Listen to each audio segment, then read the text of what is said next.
So they are both qualitatively the same. How can God and man be qualitatively the same and man make mistakes while God does not have any mistakes? He is perfect and he is super power. When we analyze the total existence and the status of the world, the individuals and the Supreme Being, we have this philosophy accepts that there is the divine spark carried in the heart of every human being. But that perfection is there. That full warmth and glow of the fire is in every human being. But that effulgence is not seen because of the bad actions by the individual. But if he makes up a mind, if he resolves himself to evolve, then by noble actions, that glow and warmth of the fire inside will be more and more manifest and will become one with the Lord's glow, warmth.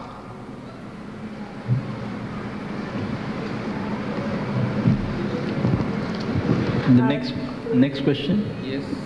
My name is C.N. Abdullah, businessman. Say in the Bhavishya Puran, there is a slogan, Edasmin Indre Malaysia Ajari Orna Samannada, Muhammad Idikyada, Shishashaka Samannada. I wanted to know what it means and in which relative.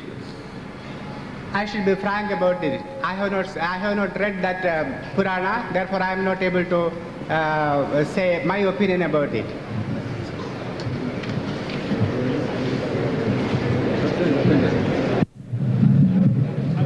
സ്ത്രീകൾ പറയുന്ന സമയത്ത് അവരുടെ പേര് കൂടി പറയണം ആദ്യം, അതിനുശേഷം മാത്രം ക്വസ്റ്റ്യൻ ചോദിക്കുക.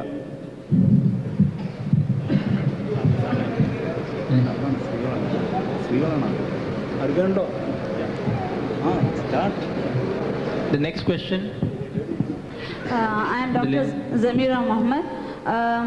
I want to ask Swamiji, because you have asked us that every person has the right to choose their own Ishtadeva. So you're giving freedom in choosing our own God. So even now in this place we are not given freedom individually to choose our own prime ministers. So how can we decide like that on a crucial thing as religion? Oh, that is easy. It is difficult to choose your prime minister because the various factors contribute to it. As far as the spiritual evolution is concerned, the decision is yours. You have the freedom. You can choose. You can evolve. You can become one. You can become one with the Supreme in your prayer, in the depth of your meditation. Navila, what we request, as this is a symposium, if the question is addressed to one of the speakers and other two speakers would like to comment, they should let me know. If it's the same. If that is to say. No, it's the same question addressed to two, three. I came first because if anyone has to tell me something specifically, I could answer, and then I should leave the place. I am far away from Koilandi and it is getting late. No, we'll allow the Swami. What I said was, if the Father or Zakir would like to comment on anything which is of common grounds to two points of views, they could comment on it. And what I would request the crowd to kindly maintain your cool. This is a symposium, a scholarly understanding between experts, and we would prefer you to maintain the decorum. The next question from the brothers, please. Unless we, in a session like this, in an August assembly like this, when we have met in the name of God, we must be able to maintain that coolness, and then we must be fair not to criticize any view. And asserting that my view is the only right and truth and the others are false. That attitude is not what we want. We have assembled here in the name of the Almighty. Almighty, that love and loving concern and cooperation, that amalgamation, that spirit must prevail in this August assembly. And then one more question I will answer, and then with your kind permission I will leave. Swamiji, I am Abdul Nazar. I am an architect by profession. I would like to know what is the meaning of moksha and what is the purpose of meditation?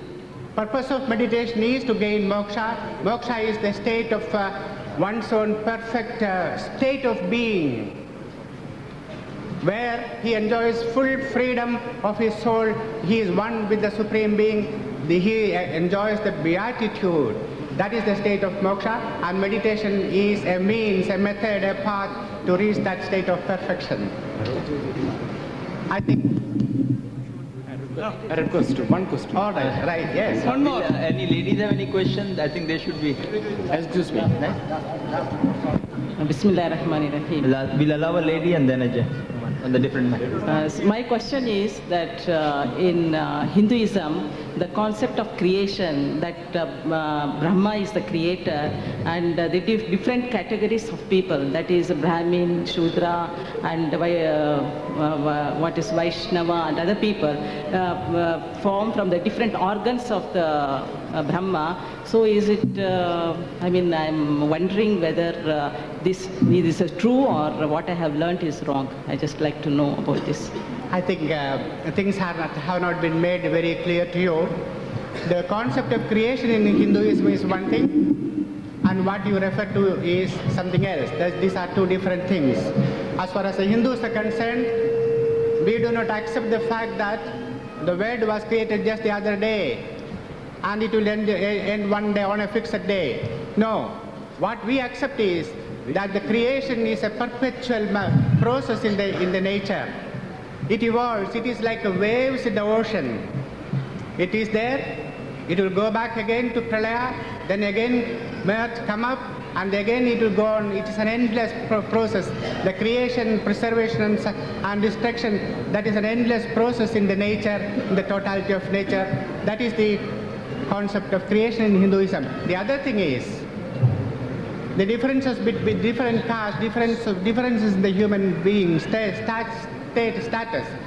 That they are all very insignificant details about the religious belief of the Hindus, and if you are good friends, you sit with them, they will clarify. Very insignificant, they are not at all important ideas in Hinduism. Very insignificant, very relative. Respected Swamiji, can you please allow some more questions? Pardon? Some more questions. Pardon Only me? two are there. To ask you some. Two more questions? Yeah. Oh, welcome. All right. My name is Mohammed Rafiq. I'm a medical student. And my question is, you said the Vedas are the primary sources of Hindu philosophy. Yes. And my question is, what is the Vedic basis? What is the? What is the Vedic basis for the principle of Advaita? Vedic basis. Basic. What is the Akbar, enta മനസ്സിലായില്ലേ പറയൂ? What is the Vedic basis? The basis in Vedas. വേദത്തിലെ അദ്വൈതം എവിടെയാണ് പറയുന്നത്? If you quote something from Vedas propounding Advaita and also Punarjanma. No, എനിക്ക് മനസ്സിലായില്ല. അക്ബർ പറയൂ. എന്താ എവിടെയെങ്കിലും അദ്വൈതം പറയുന്നുണ്ടോ?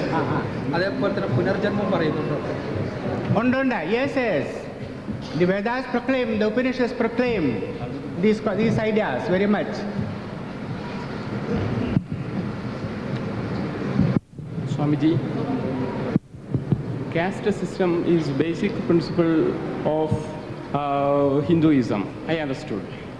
Chandogya Upanishad said, Tadya iha kapuya charana abhyashahayate kapuya yonimva apadyeran sugara yonimva Brahman Chandala yonimva swayonimva.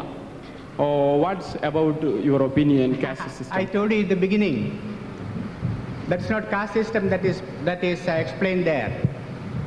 What I told you in the beginning is that in our life, if the predominance is for the good and noble activities, noble thoughts, you will have your Punarjanma in a higher region. If the predominance is towards the bad tendencies are bad, towards bad things, then you come down to the subhuman level, even up to the rock. So that is the concept. If it is equal, you will get a similar life. If it is good, you ascend. So that's all the simple thing there. Not that it is accepted.